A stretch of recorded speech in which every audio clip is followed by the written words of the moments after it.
So when the industry has talked about convergence in the past, they've talked about it in terms of some magical black box that all the media flows through.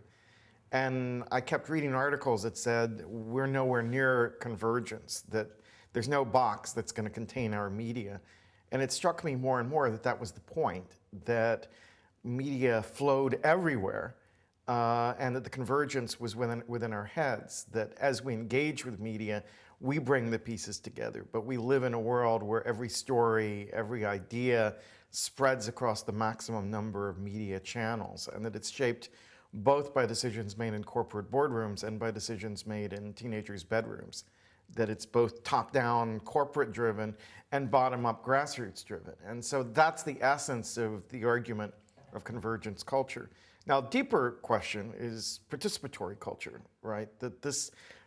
I first used the term participatory culture in the title of Textual Poachers, a book I wrote almost 23 years ago, describing the cultures of fans. And I had grown up as a fan. I was very much part of the world of fan culture and kept bumping up against the way media scholars were thinking about spectators in the world of mass media.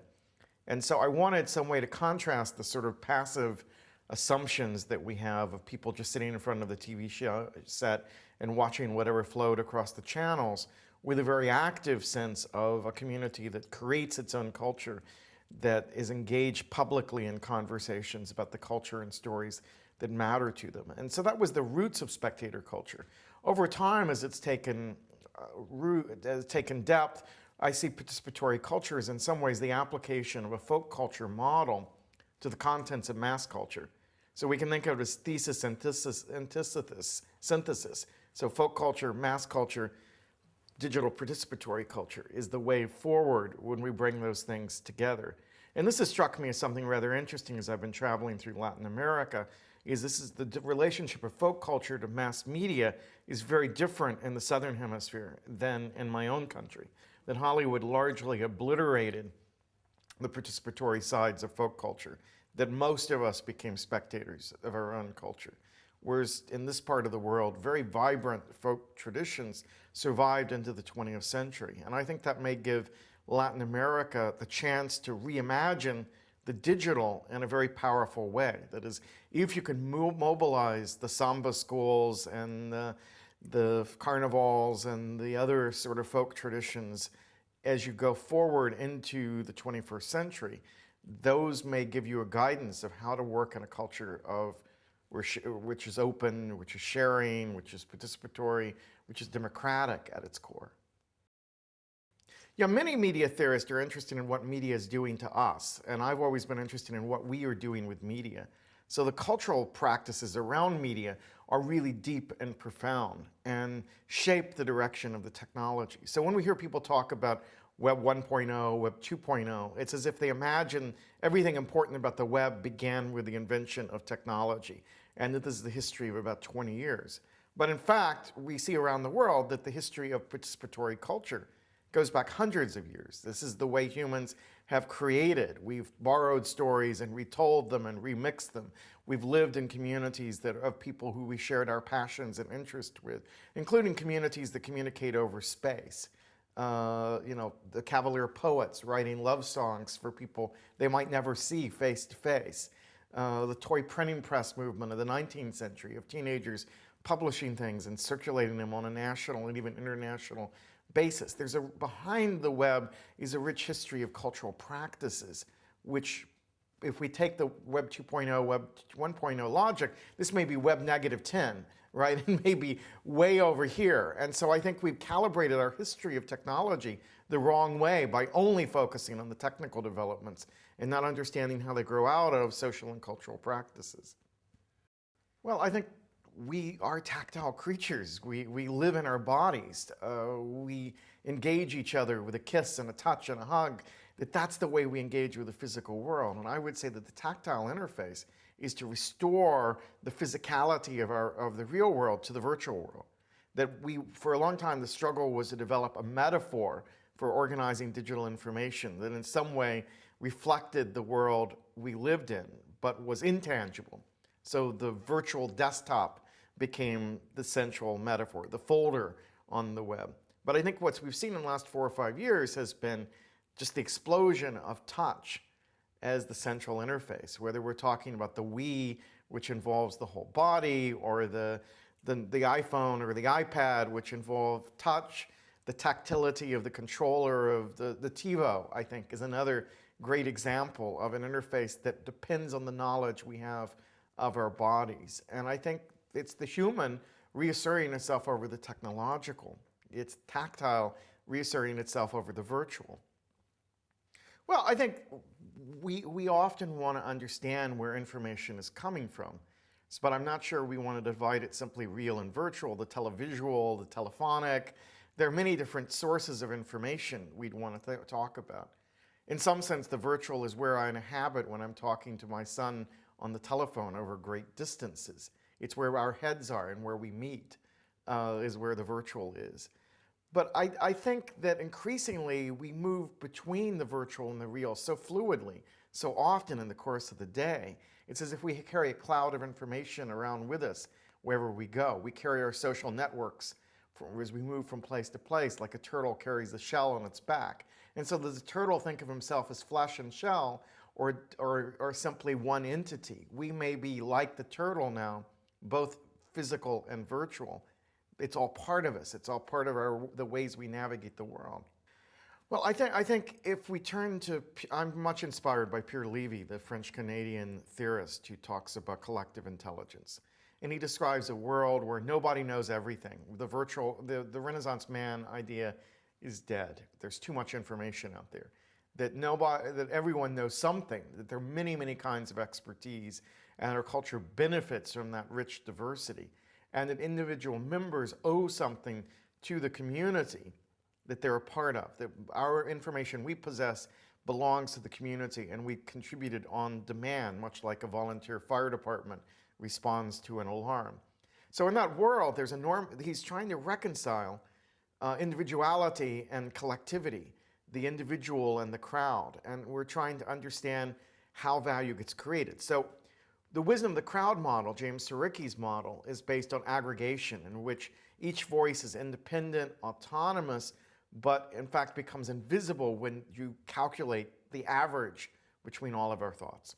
Collective intelligence is based on diversity and individuality, but also deliberation. So in a model of collective intelligence, the individual's voice still matters enormously.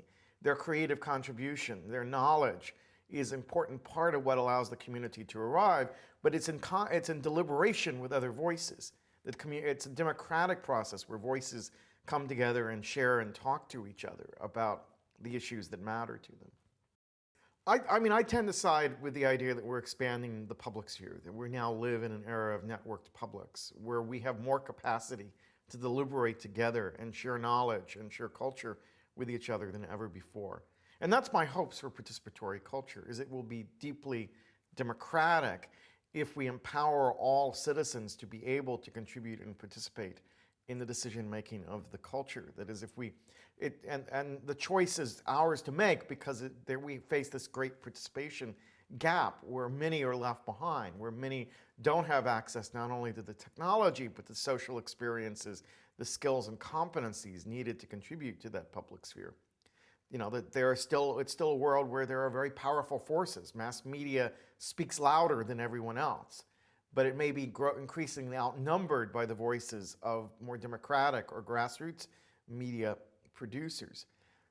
If we balance those things, then we reach a point where there's greater diversity within our culture, where many voices can be heard, and voices that were not heard before can speak and have an impact on the directions the culture takes. And that's a profound political, cultural transformation if we achieve it. It's right now, if we don't deal with the participation gap, then we're at the point where the same elites that control the messages of newspapers or magazines or broadcast media still dominate the internet, right? That it's just more different voices, less centralized voices of the elite, but it is still the elite until we find a way to reach down and get that technology and get those skills into the hands of all citizens within the society. Well, what is it? Andy Warhol said that everyone would be famous for 10 minutes, and now Nicholas Negroponte says everyone will be famous with 10 people. I mean, there's definitely that challenge, right? How do we cut through the clutter? How do we get our voices heard? And that's where I think models of collective intelligence really help us to understand this. The conversations may take place on relatively small scales, but out of that, the community itself reaches consensus, arrives at voices and perspectives that it wants to hear, and it moves up higher and higher in the range of voices. This is the essence of the book I'm writing right now on spreadable media. How do the individual decisions we make to pass along a message or a video to our friends, to send it through our social networks, our Twitter accounts, our Facebook accounts, our blogs and live journals, how does that decision affect the visibility of that culture? So it's not that any individual has anywhere near the control or power of a network executive, but collectively, we have the ability to shape the messages that are most visible within our culture by the decision to click and send it to someone else. And that sense of spreading and circulating media is where I think power will come. That's where the filtering takes place. That's where we make decisions as a community about what matters to us and what has value. And I think over time, corporate media will have to monitor and respond to the flow of that communication across society, or it will be displaced by something else that is more responsive to those decisions. And that means that there will be voices that come bottom up. So in my country, if we look at YouTube, for example, the Asian American community has been among those groups to use live blogging very effectively. There are very few Asian American voices to be seen on American television. There are much more visible Asian American voices to be seen on YouTube. And it's just one example of minority content that begins to get greater visibility in a world where anyone can contribute, and then the community sorts out and spreads that content that they think speaks powerfully to its concerns. Well, I think schools around the world have been deeply schizophrenic organizations. They wire the classroom and then disconnect the students from the internet. And it's that kind of push-pull that's, I think, a fundamental problem. That in my country, the goal had been to make sure every kid in America had access to network computing. And the pressure was to put that through schools and public libraries, because that was the place that would be the great equalizer, that those who couldn't afford computers outside the school could come to school and use the computer. But the minute we did that, then they began to put pressure on, let's put mandatory filters on those computers so you can't access all the information on the web. Let's block blogging technologies and social networks and Twitter, and let's discourage the use of Wikipedia, and let's filter out YouTube. So that in fact, what they get is a sort of caged garden that doesn't really allow them to engage and learn the skills that people who have access to technology outside of schools have access to. So the school is really one of the few places that can get technology in the hands of every citizen, which can teach people how to use that technology effectively, ethically, creatively, responsibly, safely. But in fact, it constantly turns its back on that problem and walks away because it's such a deeply conservative institution. And people have said that by and large, if Aristotle came back and saw a modern school, he would recognize almost everything that's going on there, because the practices of teaching have been that deeply conservative that they've changed very little over thousands of years of human history. So that's the paradox. The school is the center of a struggle where we have to get the technology in, and not just the technology, but the skills that go along with that technology. I often think about my father, who was a construction worker, and he has a toolkit, and if he set the toolkit on the table and says, here's your technology, go out and build a building, I wouldn't have a clue what to do. And it's not just that I wouldn't know how to use a hammer to nail or a saw to cut wood, but I couldn't conceive of what the project needed to look like. I couldn't have in my head the shape and feel of what that building is and what kinds of supports would need to be there. So I don't just necessarily need to know how to use the technology. I also need to think through the technology and understand the culture and understand how to build things. And I have to have that sense of assurance that my father had, that when he began a project, he knew how to complete it. And I don't have that confidence. I'm not the craftsman my father was. When we think about computers in the school, we think the same thing. We sometimes give kids the tools, or maybe we teach them how to hammer in the sense of teaching them to use the keyboard and a few programs, but we're not teaching them how to think, and we're not building that sense of empowerment and self-confidence that's needed for them to go out into this new public sphere and assert their voice and share their creativity and feel fully a part of it. And so schools have enormous obligations to help us with that, and yet they are in some ways the institution that's most conservative. A survey was done at the University of Wisconsin of 10 entering professions in training. And of those 10, lawyers, doctors, the group that have used technology the least are teachers. They are the least likely to play games, the least likely to surf the web, because teachers have defined themselves as the protectors of book culture and have defended book culture against the digital rather than embracing both as new ways of knowing and understanding the world. And so we have to work with the teachers to help them understand that turning on the computer is not turning their back on the book, that the two can work together. As a father, we used to do a deal with my son that every night, one night he would read us, one night we would read him a bedtime story, and the next night he would tell us a story. And we typed the story into the computer, and we print it out, and he drew pictures, and we put them up in little books, and we sent them to the grandparents for holidays. And that led him to think of himself as an author of his own culture, as someone who could be a storyteller. Now that's a way of building on the skills that many kids have of imagination, but pushing it toward thinking of composition, writing, public communication. And as he did it, we had a chance to talk through with him his imagination, what he was drawing from. And the stories he wrote often took characters from many different films and television shows and records he'd consumed, books. He mashed it all together and created something new that was his personal mythology, drawn from the contents of popular culture. So from the crib, he was learning how to appropriate and remix content. And I think that's the way we need to think about each of these skills. It's not that the most advanced versions of them are accessible to a first or second grader, but some variant of them, some of the building blocks of those skills can begin at a very early age. And if the schools think deeply about those skills and rethink their subject matter through it, you can add those skills to the curriculum in a seamless way. Every discipline takes ownership of the skills that it applies in its own professional work. So that simulation is a skill deeply used in contemporary science, but rarely taught in the science classroom. So if science teachers own simulation, if they use techniques around simulation to teach students how to read critically and evaluate simulations and visualizations as they use them in the course of their day, then we would be one step closer to it. It's not that we want to fundamentally transform what schools teach, but we have to fundamentally transform how schools teach in order to integrate those skills and give every student access to the new modes of thought that they're going to need to be fully participating in this emerging culture. Well, I think I would say that the network is larger than just the computers, right? In some parts of the world, the mobile phone has been the effective technology that people have used to join network publics and connect with each other. In some parts of the world, people print out things from the web and share them with each other if they don't have access to the technology. I've even heard of people putting on microfilm segments of the web and making them available to each other. And as that information spreads, and as the voices spread from the streets to the digital network, the network grows.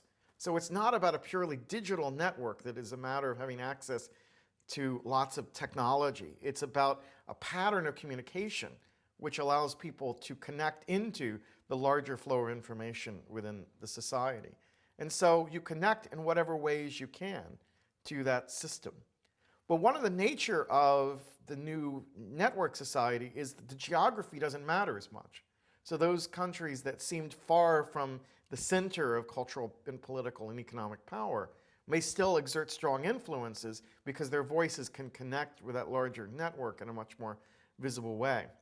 When I was here in South America last, I visited Chile, and in Santiago I met with a national senator who believed very deeply that World of Warcraft was the training ground for the next generation of leaders for Latin America, that because it was a space where you had to pull together communities with diverse skills from many different backgrounds, and that you had to communicate across great geographic distances and still organize toward common goals, he thought that this was the leadership school. They would prepare Latin Americans to participate more deeply in a global conversation, that the skills that you acquired when you were kind of cut off from the center now become central to connecting Latin America to the rest of the world.